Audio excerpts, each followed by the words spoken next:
Just आम्ही आता कोकणात पोचलो.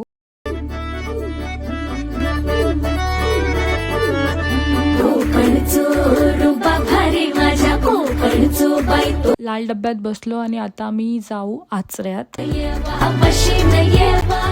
जस्ट जेवलो आणि आता आम्ही जात आहोत रिक्षाने आमच्या घरी.